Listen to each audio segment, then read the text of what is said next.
Good evening. Good evening. Hope you guys are well. I don't know if you guys should be able to hear me clearly because the audio's coming through.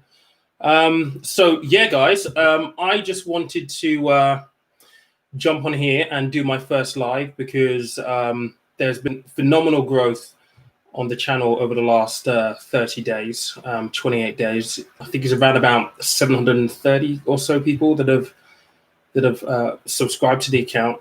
And as a result of that, I get a lot of questions on the videos. So I wanted to spend a little bit of time just to engage with you guys a little bit more and answer any questions that you might have live. I've got a few written down here.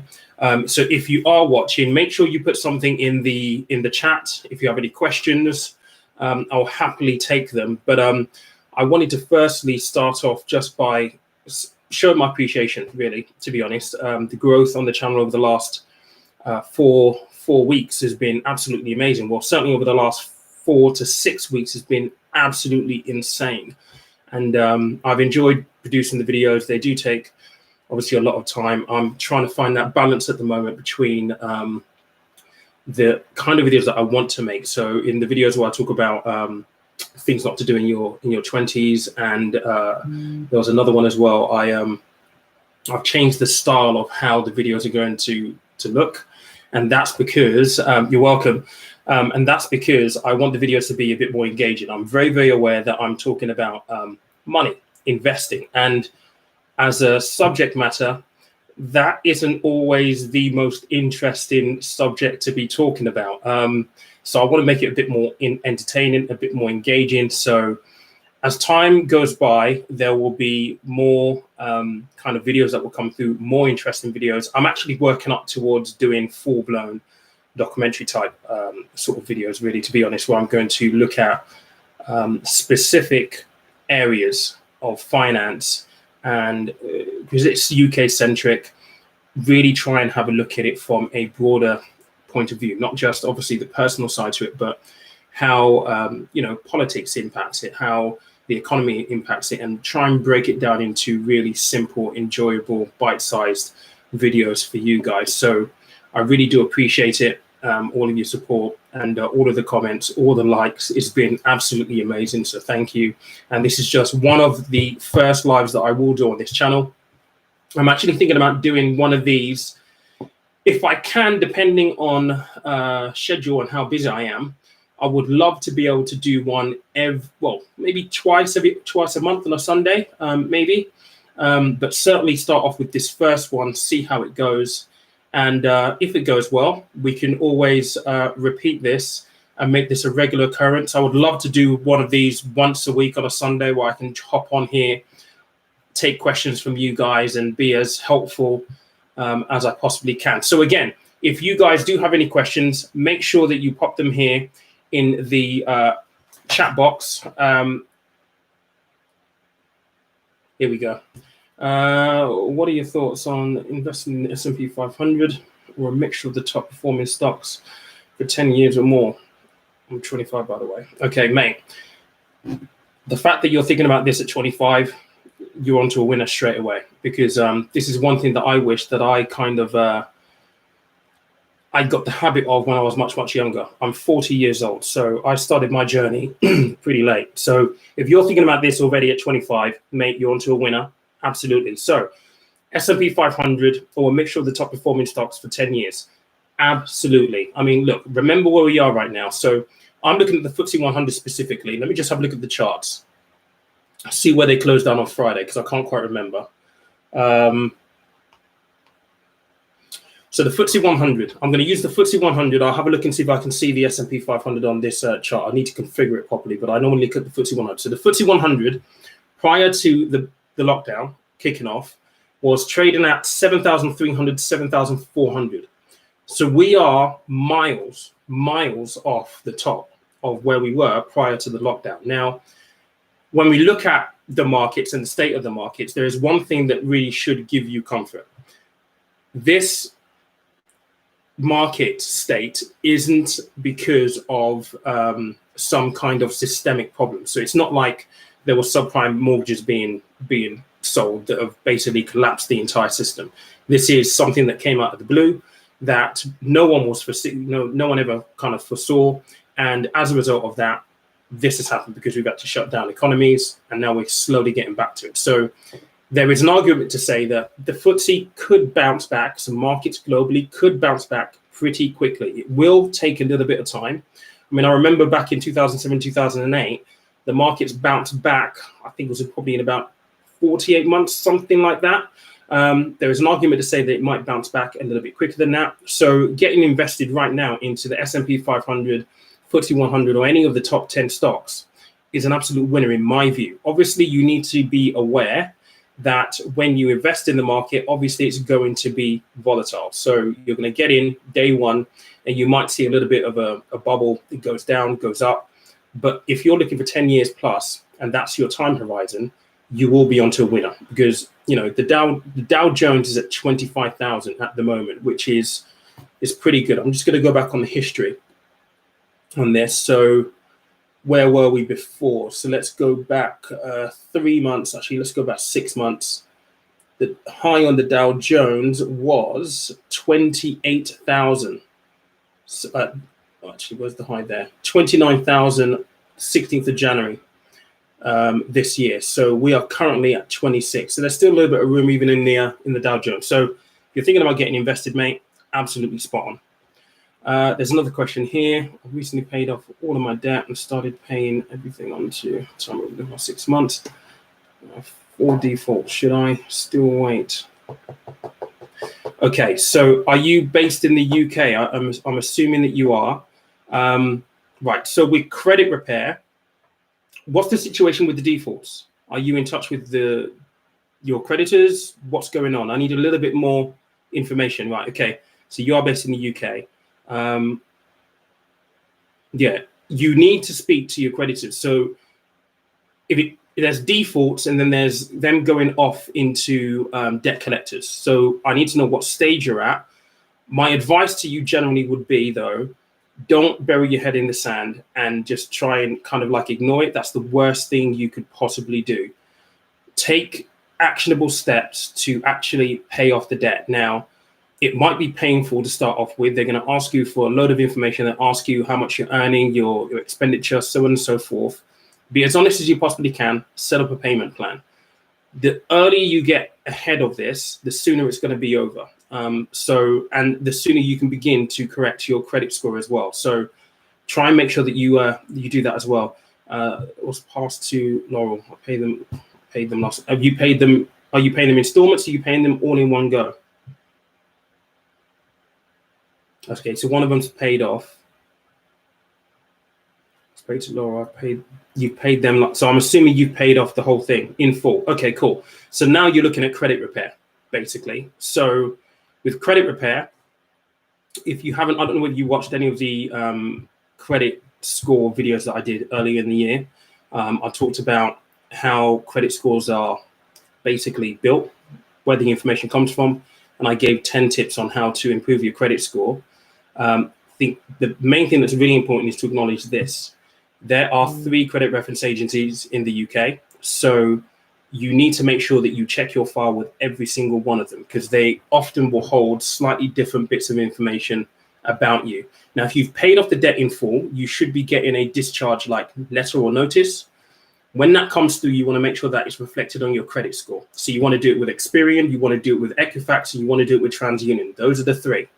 So once you've got the letter, get it up onto your credit score so that it's there as a record that you've paid it off and it's all settled. And then you'll have to go on the hunt for how you're going to improve your credit score from where it is. So without looking at it, you need to kind of know what the damage has been. So if, say, I think ClearScore scores out of 700, if you're like a 200 out of 700, then there'll be work for you to do. That's where you might be able to use things like credit builder, credit cards. You have to be really disciplined with that stuff, though. If you are going to take one, make sure that you're using an amount every single month and you're paying it straight off. And over time, what you'll see is that your report will begin to improve. The only thing I don't like about ClearScore and some of the monthly ones that you access is that you get a little bit of a lag in terms of when you see the changes reflected in your credit report. So it's always a month behind or 2 months behind, depending on how quickly they get the information from. But if you've paid it off, you're in good shape already.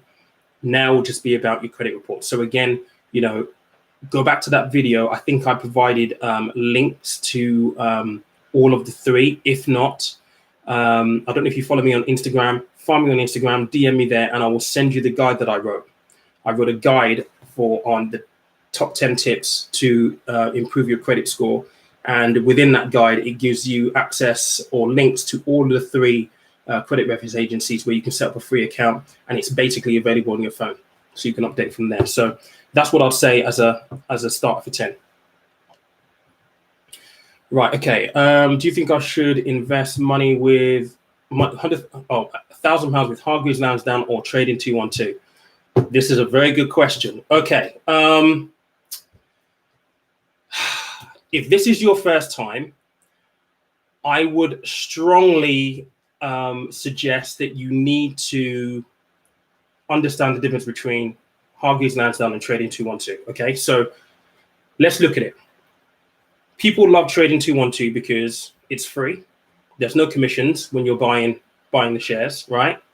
And it's sexy because you can buy Tesla, Amazon, Apple, Microsoft, Facebook. You can buy all these companies that you know and love, right? These dividend stocks that you hear so much about here on YouTube and on IG. However, investing with Hargreaves Lansdown and investing on trading 212 are two completely different things. So buying direct stock and investing in a fund, well, with Hargreaves Lansdown, you can buy direct stock as well. It depends on what you want to do. So maybe a little bit more context would be good, but let me just phrase it this way. If you're buying direct stock, you're increasing your risk, right? Investment is all about managing your risk, taking a calculated risk. If you're buying shares in Tesla, which is one company, then you've got your egg in one basket. Now, if Elon, and I own Tesla stock, by the way, because I own a Tesla. So I bought the stock because I love the company, I love the car. I can't ever see myself going back to another car really effectively. So you've got to bear in mind that for Tesla, for example, Elon can be a dick sometimes. So he'll send a tweet and share price will just drop by 10%. That happened like 6 weeks ago, right? So you can't control these things. If you've got all of your money in that one basket, if anything would happen to Tesla, you potentially lose all of your cash. Now, the idea with investing is you manage risk. So what you try to do is you try to put all of your eggs across as many baskets as you possibly can. The only way that you can effectively do that is if you actually invest via a fund. So Hargreaves Lansdown will have a load of funds, Wealthify, Moneybox, Wombat, Plum. All of these investment apps will have funds that you invest in. And what that will do is it will allow you to invest in equities, so shares, companies like Tesla, so on and so forth, bonds, property, and cash. Those are the four big asset classes, and I cover a lot of this in my investment course. So you need to understand the difference, and you need to understand what it is that you're looking to do, what you're looking to achieve. If you want to go and buy Tesla stock, and you're completely fine with that, if you've got money in the background, so an emergency fund, you lock down how much you've got coming in, and you're pretty good with how much you've got going out, you've got spare cash. You may be in a position where you think, you know what, it's £1,000. I don't really mind if I lose it. I'm willing to take a punt. Then, that might be the right thing for you. But if it isn't, I definitely suggest having a look at investing via a fund. Just to use as an analogy, because an analogy is always good. It's like skiing down like a black slope, right? That's what trading 212 is. You might get seriously hurt if things go wrong. Whereas you want a green slope with, lots of room, not too steep, nice, easy and steady. The idea is that you get started, you start to invest, and then you gain confidence, and then you start moving on to the more complex stuff like trading 212, because you've got to think about how you're picking the stock. It's not just good enough to look at the share price. The share price gives you a snippet of what's going on, but it doesn't give you the full picture. So you need to understand what you're buying. That will be my view. I don't know if that makes sense. If you're not, put something to follow up on there and I can provide a bit more context, but hopefully that makes sense. Let's have a look. Yeah, cheers, mate. Cocoa butter. Get content on the channel. Thank you very much, Luke. I appreciate it, Luke. The 3 years old paid off. The debts passed on to this. Got that one there. Done now. I'm 18. I've just started work over finishing. I'm hoping to save. Obviously, still at home. What would you recommend to save? Lifetime ISA, savings account. Okay, so if you're 18, you're probably going to want to buy a property at some point. So it doesn't hurt you to put money into a lifetime ISA. Absolutely not. You're going to get free money from the government. And I would always say that it's better to have one than need one later on and not have one. You know what I mean? So you can save £4,000 every single year into a lifetime ISA. You get 25%, so £1,000 free from the government at the point where you want to go and buy your house. Or you can use it for retirement planning as well. So I definitely say a lifetime ISA or LISA, I'm using jargon now, is a good place for you to start, definitely. I'm opening the Nutmeg Stock and Shares ISA tomorrow after listening to your advice. I did my research on other accounts. Really glad I learned about this is 23 previous costs next 5 to 10 years. Mate, listen, if you're starting early, trust me, the only way is up. Yes, you've got to bear in mind that things will be choppy on a day-to-day, month-to-month basis, but over the long term, the markets do return pretty good. So if you get started now, I said it at the top of this, I wish that I'd started much earlier. I didn't, because I just didn't know. I didn't know any better. Nobody taught me in school. It taught me to work in financial services for me to pick this up. So if you're thinking about this now at 23, mate, you're onto a winner, big time. What else have we got? Would you rather use Moneybox or Plum? Right, really good question there, Charles. Right, so personally, based on the reviews and based on experience, I would use Moneybox over Plum, but that's just me. The reason is this. Moneybox have really good functionalities in terms of rounding up your card transactions, right? Every single month, every single day. You can make a habit of it. Get on the app, swipe, round up. That's one thing. But if you guys have watched all of my review videos, you know that I tell you there are two things that are absolutely non-negotiable. FCA registration, authorized by those guys, and also the fact that they absolutely have to be able to provide you cover under the Financial Services Compensation Scheme. Plum provide it in a really convoluted way, and I don't like the way they lay out their information. So for that reason alone, if it was my money, I would go with Moneybox, because Moneybox cover you. The information is there, it's clear. It's not convoluted saying, well, Plum, we don't cover you, but you get covered by this company, and that company does this to do this to give you the cover. I don't like that. Not saying that it's not perfectly legit, it probably is, but as a consumer, if I was a consumer using them, I would rather use Moneybox if I had a choice. So that's just my view. What do we got here? How would you suggest I go about eating a Subway sandwich under 20 seconds? Good man, funny. What fund would you recommend for building a pension? What fund? That depends, mate. So let me just talk to you about pensions, actually, because I'm really passionate about pensions. I haven't made any videos yet about pensions, but I will do.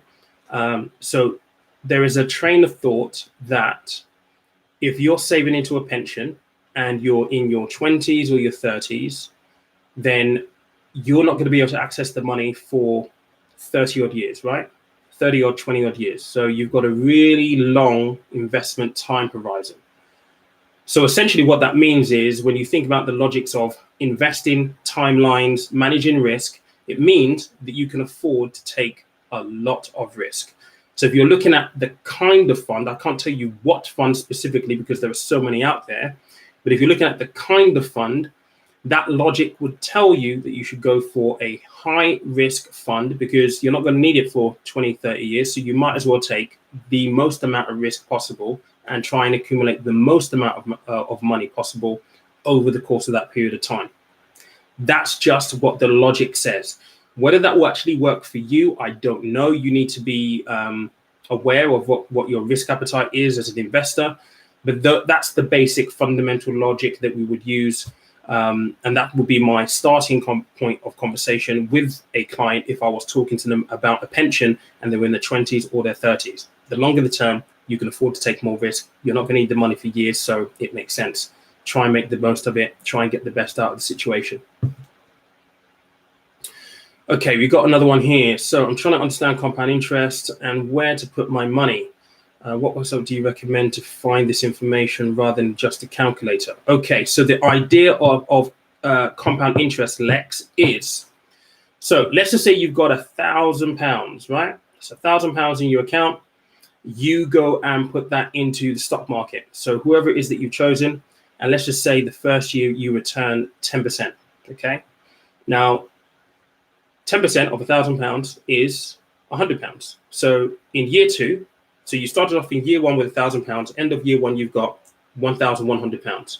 In year two, compound interest basically means that you're getting any future interest on £1,100. So what that basically means is that your growth is going to bloom, because you're not getting simple interest. Simple interest is where you put £1,000 in, and no matter how long you have it in there, your interest is always based on the initial £1,000 that you invested. Compound interest means that you can go up to 10%, £1,100 in year two, get interest on £1,100. If that money then grows to 1,500 in year three, then in year three, you're getting interest on £1,500. So that effect means that your money essentially blooms over time.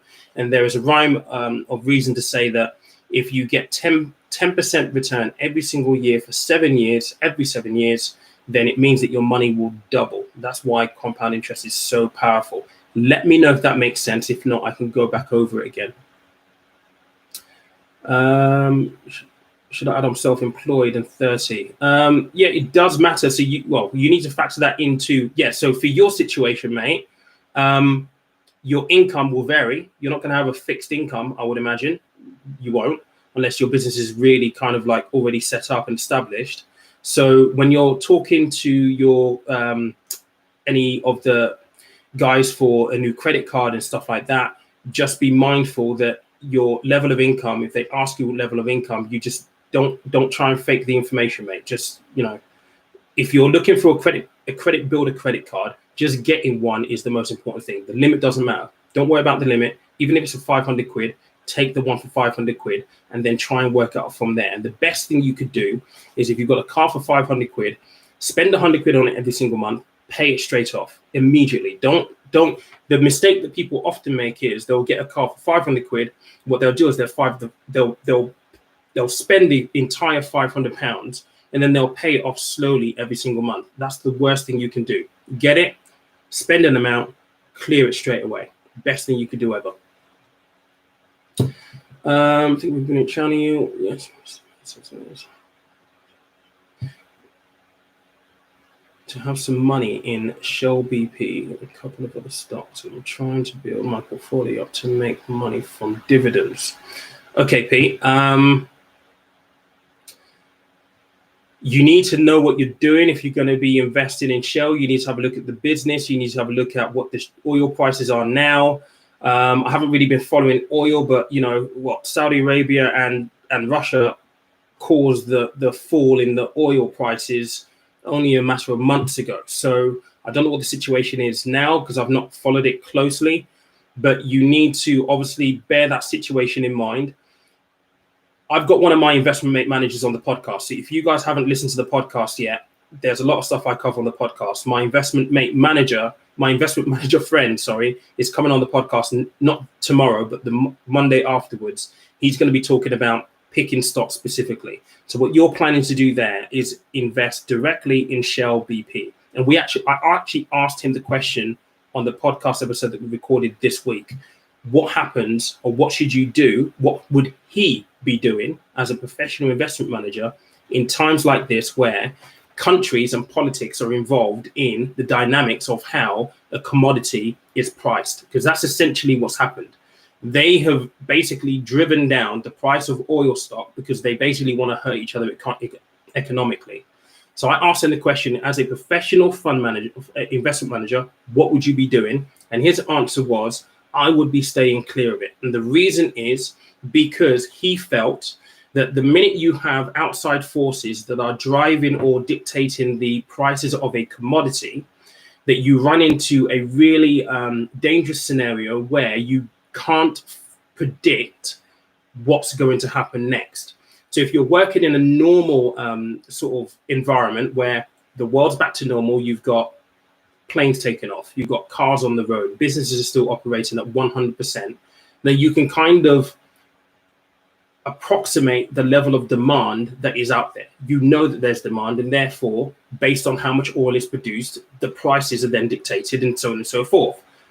Because now we've had COVID and the fact that the Russians and the Saudis were actually at each other's necks, those two things alone, he felt, were factors that he would kind of just lay off, sit back, and just be like, I'm going to wait and see what happens. Because he was saying once egos and politics get involved, you don't know where it's going to go. It could get pretty ugly. And therefore, for oil, he said, as a professional investment manager, he probably would stay away from it. But if you're looking at investing in BP, just make sure that you're doing your research, mate. Really make sure you're doing your research. Are they going to be impacted? How much have they been impacted already? What's the situation right now? Is it likely that this kicks off again? If all of those things, and those are just a few things, by the way, that are out there, are irrelevant in your mind, then it could definitely be a good purchase. But you just have to know what you're doing, mate. That's what I would say. Just do your research and make sure that you're taking a calculated risk, because that's the most important thing. Right, let's have a look and see what we've got here.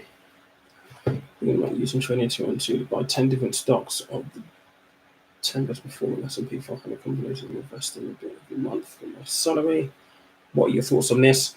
It sounds like you're actually diversifying. So one of the things that I've said in one of my videos is the fact that if you're going to be buying direct stock, diversification is really important, because when you're buying direct stock, all you're effectively doing is you're using one asset class, which is equity. So to begin to diversify, you need between 12 and 20 stocks. If you're at 10, you're starting to diversify. The only thing I would say is make sure that you're diversifying across sectors, and you do want to be diversifying across regions as well. You just don't want it all in the States. If I'm honest, you probably want to have a look at UK, Europe, maybe emerging markets as well, and pick out some players there as well that will be good investments. But yeah, starting off with 10, you're starting to diversify. S&P 500 is a good marketplace. There's no denying that. I think political tensions, unemployment numbers, all that kind of stuff you need to consider. I know that the Fed are pumping in some serious cash to prop up the market, which is why the Dow Jones and the S&P are still doing really, really well. But you know what, we've got elections in November, so yeah, just be mindful. Make sure you're doing your research on that. Let's have a look and see what else we've got. Let me just go back over your previous one, Pete, just to make sure, because you put a continuation on there. So saying about Hargis now down. Okay, cool. Right, guys, can I just mention something? Because I think this is really important. I know that a number of you are now following me on Instagram. And one of the things that I've noticed on some of the comments is people saying, oh, I've selected Moneybox and I've gone and I've changed over to Wombat, or I've changed over to Plum, or I've changed over to someone like that. And you're paying money to ISAs. One thing you really need to know, there are contribution rules when it comes to ISAs here in the UK. You cannot pay into more than one ISA every tax year. So the tax year runs between April the 6th and April the 5th, every single tax year. If you open an ISA with Moneybox and you pay money in, you cannot go and open another one with Wombat, Plum, Wealthify, whoever. You can't do it. You will be in breach of the contribution rule. So the best thing you could do if you wanted to move is see if you can do a transfer. So if you want to go from, say, Moneybox, for example, to Wealthify, you need to speak to Wealthify and see if they will do a transfer of your ISA for Moneybox. That's the only way you can do it. If you go and open one with Moneybox, pay money in, don't like them, take your money out, go to Wealthify, you will get fined by HMRC. This is a really important point, guys. So please just bear that in mind. It's really important when you're selecting your providers that you kind of do your research, which is why I'm doing the reviews, so that you're not chopping and changing. You can do it off every, you can open another account in another tax year, but you just can't open more than one and contribute to more than one in one tax year. So please just bear that in mind. Do check with the providers, because the rules can be slightly different if you've got things like lifetime ISAs and help to buy ISAs. So just wanted to make that clear, because that is something that I've noticed over the last few weeks. Right, where are we on these questions? There's a lot here, guys. So we'll try and get through as many of them as we can.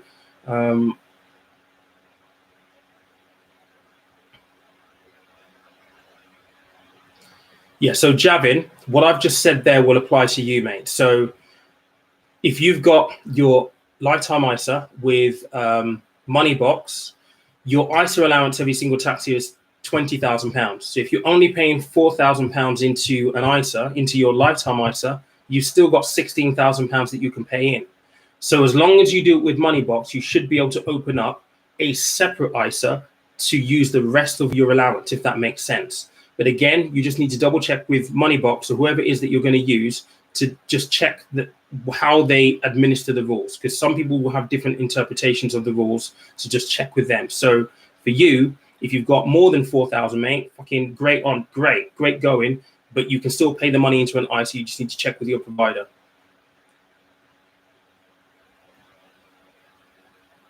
Yeah, BP, I haven't had a look at their share price and stuff, and it does. Again, look, those are just my views. You may take a completely different view. And the important thing here is that, you know, regardless of what I tell you, if you go and do your research and you think strongly, believe strongly that it is a right buy, then you should absolutely do that. But let it be backed by research. Let it be backed not just by your gut feel. Let it be backed by research. That's the most important thing. And when you buy it, if you're buying it for the long term, then it doesn't really matter if it falls off the cliff, but you've got to have the stomach for it. That's the most important thing. You have to have the stomach for it. So if you think it's a good long-term buy, then go for it. If you've got the research to back it up and you really believe in that company, absolutely go do that.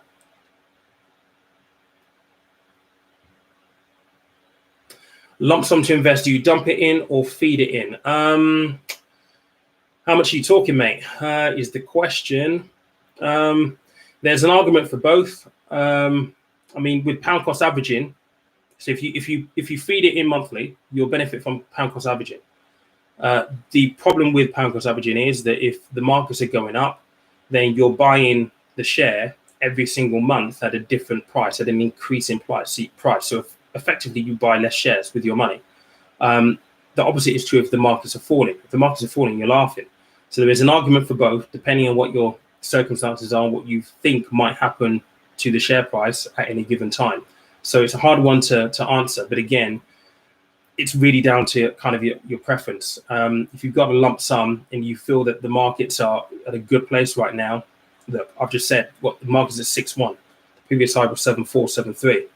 We got a really good rate of space for growth within that. So a lump sum, there's an argument for it. There could be an argument for paying it in on a monthly basis, feeding it in. It's going to be down to your preference.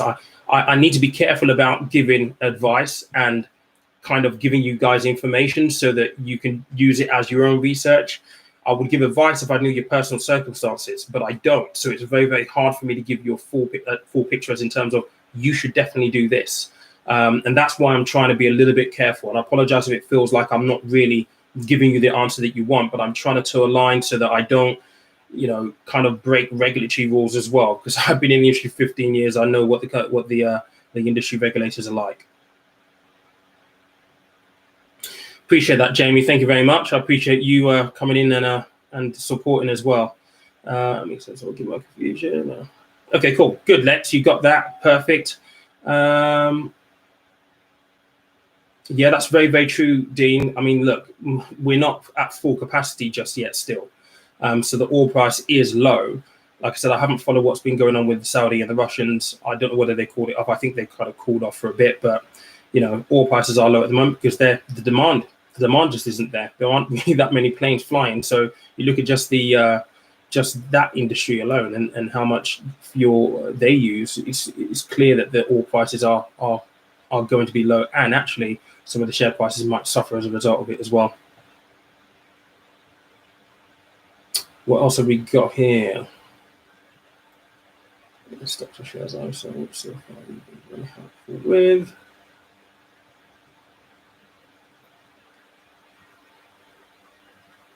Okay, so is it wise to invest up to 60,000? Ricky, you can't put 60 grand into an ISA all in one go. So you're capped every single tax year at 20 grand.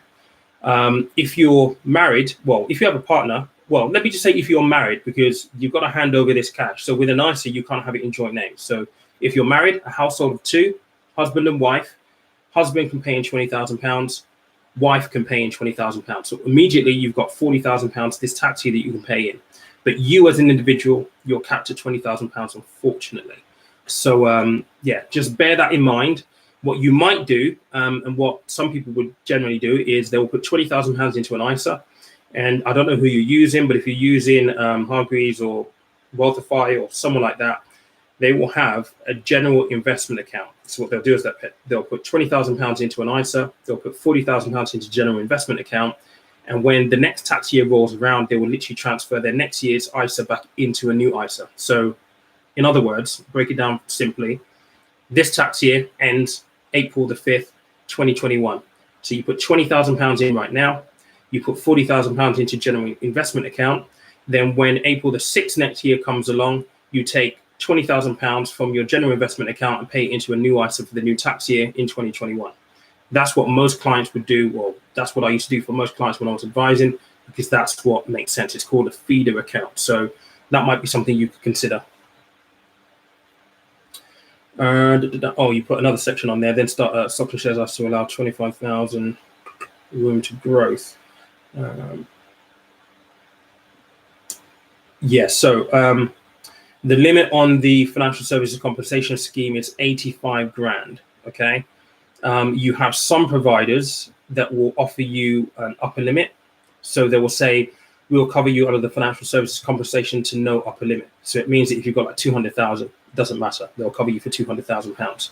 So definitely bear that in mind. You need to check that detail with whoever it is that you're going to use. So if you are going to put 85 grand with one provider or 100 grand with one provider, you want to check whether they're offering no upper limit or whether the limit is 85.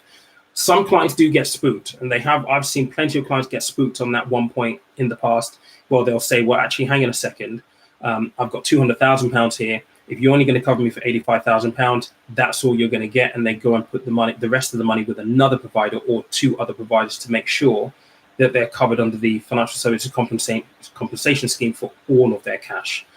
That isn't paranoia. That's just being prudent. And that's down to your personal preference, mate, to be honest. But again, just double check and see if there is an upper limit that they add on the compensation scheme protection with the provider.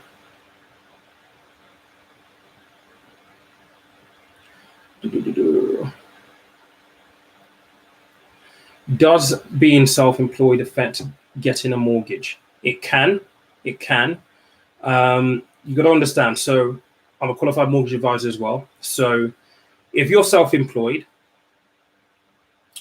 you need to be able to show that you are taking enough income from your company, so salary or dividends, however way you want to make this up, to warrant the mortgage that you're applying for. So general rule of thumb is that if you're earning, say, £50,000 per year, the bank will multiply your annual salary by a multiple of maybe 4, 4.5, or maybe 5. Some people go up to 5. I think the rule of thumb now is like 4, 4.5. So in that example, £200,000 is the mortgage that you will qualify for with that level of income. So depending on where you are in the country, you need to bear that in mind. And your accounts need to show that you're taking enough salary for the multiples to work. So yes, being self-employed can impact getting a mortgage if you're not showing the right numbers. And this is a big thing for most self-employed people, because they will take the minimum in terms of trying not to breach the personal allowance of £12,500, and then they'll take the rest of it in dividends. And that doesn't necessarily show clearly in their accounts that they're taking £60,000 per year. There are lots of clever things that accountants can do. So if you are self-employed, you are looking for a mortgage, it's important that if you've got an accountant, that you let him know that you are going to be looking to get a mortgage at some point. You need to plan for that, because you do need to plan ahead for it. If you're not showing, enough income, you're not going to get a mortgage, mate. Right, let's see what we've got.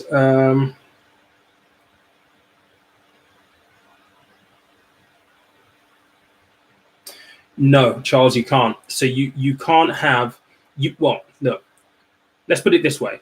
So the rule is that you cannot contribute to more than one ISA in one tax year. So the tax year is April the 6th to April the 5th, which means you cannot open a money box and a plum ISA and pay money into both. You have to pick one. Now, you can have more than one ISA account across different tax years. So, i.e., you can have one this tax year, 2020. You can have one in 2021. And that could, your one in 2021 could be Plum, and your one now could be with Moneybox. You cannot pay into more than one. So again, just be really, really careful. The reason why HMRC do that is because, unfortunately, in the past, people have taken the piss with ISIS. They've had loads all over the place, and they just want a simple way of being able to report the numbers. So yeah, just bear that in mind, because it is a really important rule that people need to adhere to. Right, let's see what else we've got.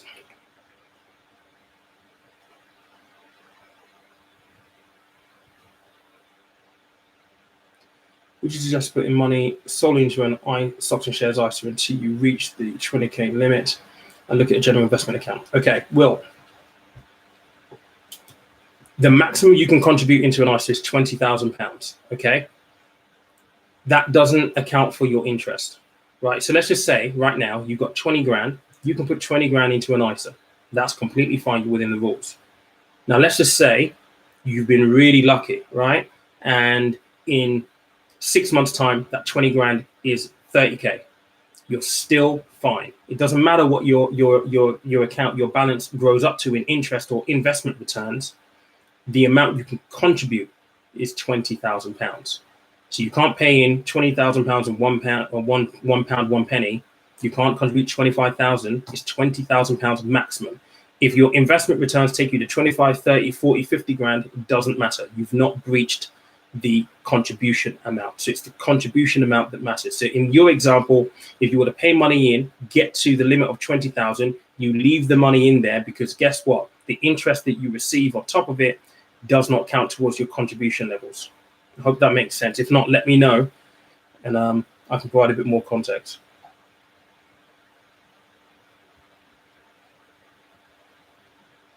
Good man, Ricky. All right, okay.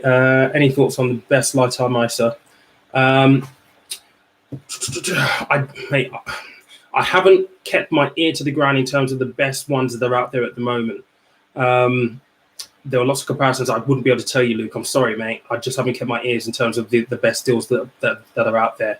That's something that I'm thinking about providing as a part of a service as we kind of build conversation and money out, but still in the very early stages right now. Let's see what else we've got.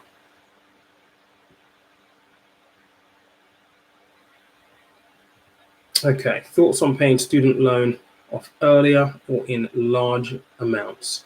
So student loans, you haven't got to pay back your student loan until you reach a certain level of earning. I think it was what, 25 grand a year or something like that. Then at that point, they start taking out small bits out of your paycheck automatically. Now, it's really worthwhile remembering your student loans, your student debt will not affect you for things like mortgages or anything like that. So I know that a lot of people feel pressure about their student debt specifically, but look, listen, it's not going to affect you for getting a mortgage.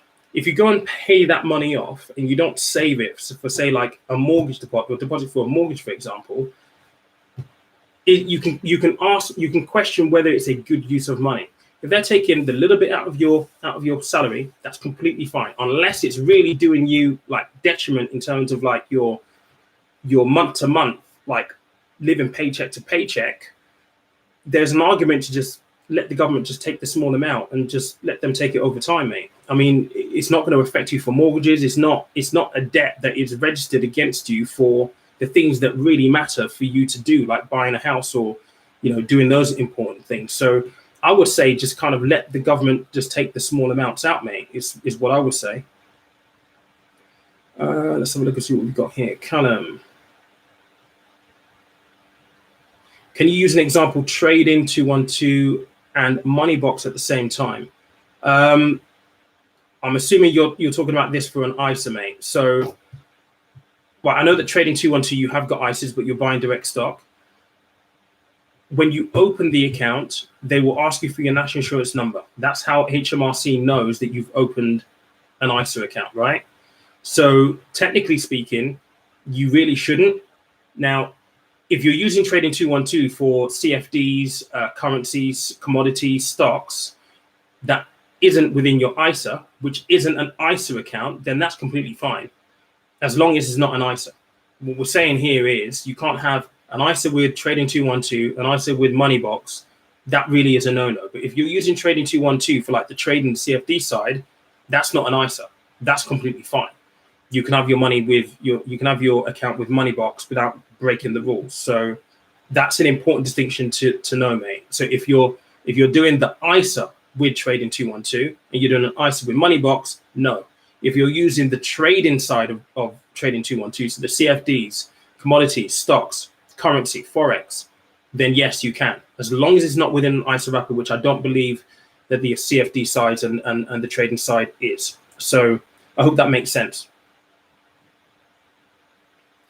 Wow, okay, lots and lots and lots of questions here, and we've been on for just about 45 minutes. So I'm going to wait for maybe a few more if anybody's got any more. We will do more of these, guys. If this is going to be a really popular thing that you guys will benefit from, I'm more than happy to do one of these. I would like to hopefully try and work up to once a week on a Sunday, around about this time, and really grow the channel and try and add some value to you guys, because when I say that I never had this when I was younger, I really didn't have it, and I wish that I did. And anything that I can do to add value to you guys is just, for me, something that I want to be able to do, because it's all about, I'm building a business in the background to this as well. And I do want to be a trusted source where you guys can come to ask questions and get valued information from. So yeah, I will post about another one of these. It might not be next week. It might be the week after. I don't know. This is my downstairs office. I have a camera here. I've got a camera up in there. I need to get something for my camera because I'm not really happy with the way this picture looks right now. So I've got a few things that I need to tweak for the next one. Hopefully I'll have it in place by then. But I appreciate you guys coming on. I'm just going to check and see if there's any more questions. I think I've captured all of them, I believe.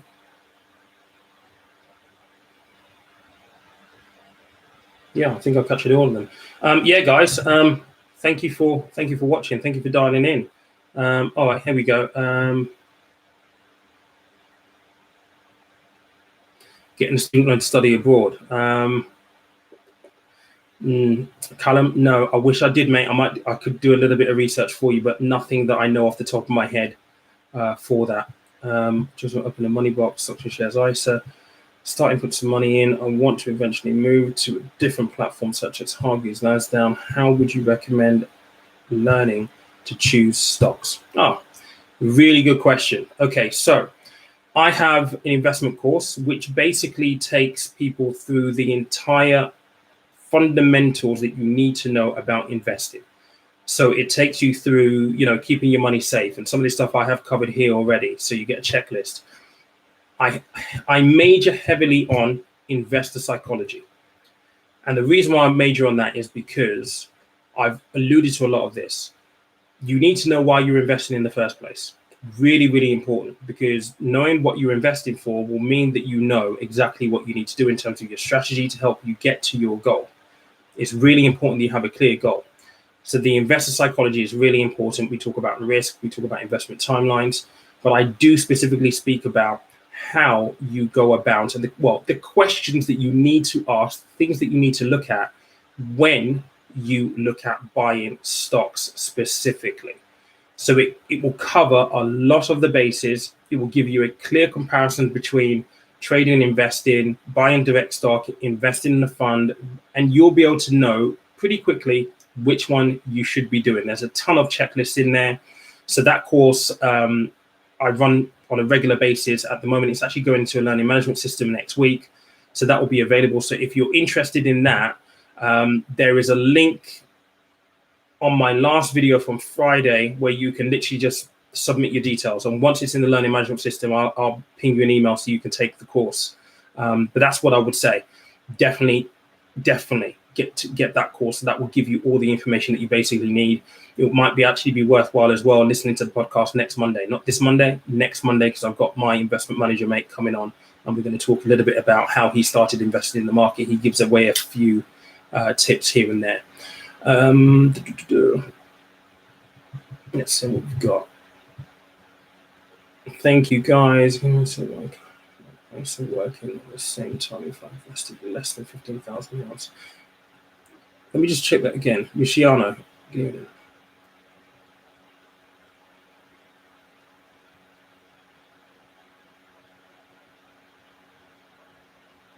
So, Luciano, just give me a little bit more context there. So why you can't have two ISAs working at the same time if you've invested less than £15,000? Are you...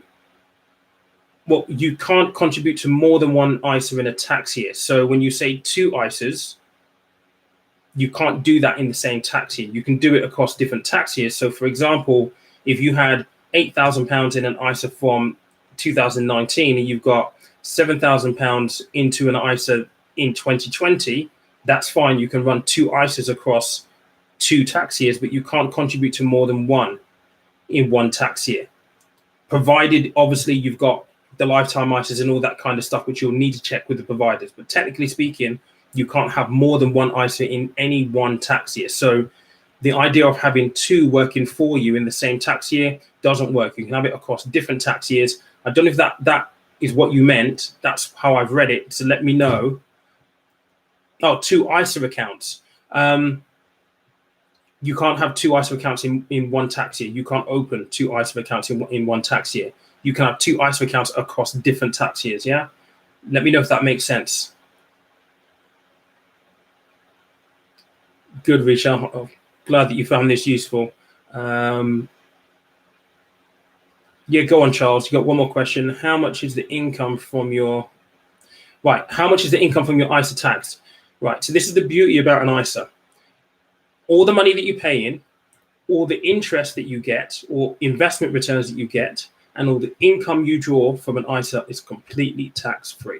It's a beautiful, beautiful thing.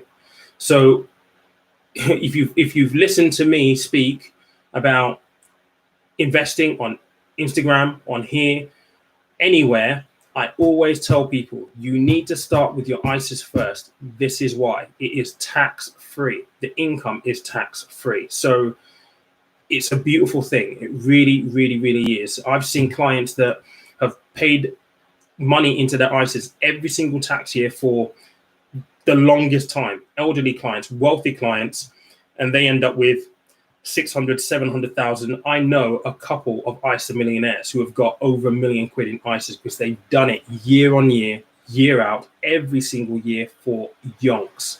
And, you know, the income that they're going to draw from that will be completely tax-free. So ISAs are awesome. That's why you should always start with an ISA and think tax-free first.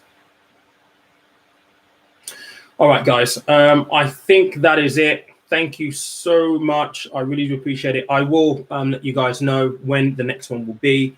But yeah, guys, hopefully we'll try and work up to doing this once a week.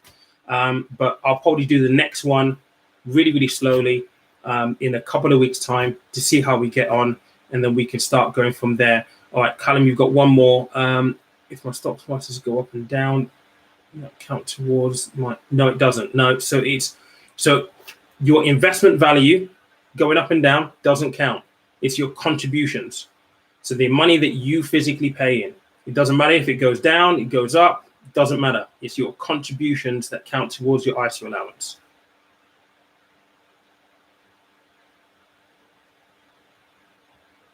Let me just check this last bit that you put on there. If I put 10K into stocks and make 5K, can I only add 5K more? No. So what I've just said there is how it works. It's not about the interest going up and down. It's your contribution level. So it's the amount you physically pay into it that matters the most. I've got 1,000 HSBC. How will it work? So again, okay. So Luciano, when did you open the HSBC one, and when did you open the Trading 212 one? So I would imagine they were both done over different periods of time. So if that is the case, you're completely fine. As long as you've not done it in this tax year, so from April the 6th onwards, then you'll be fine. If you've done it in April the 6th this year, then you're possibly going to be in breach of the contribution rules. So you probably need to have a look at that and do something about it. But if you opened your HSBC like last year or 2 years ago, then you're trading 212 account, this year, then you're fine. So yeah, 2019, 2020, you're fine, mate. Don't worry.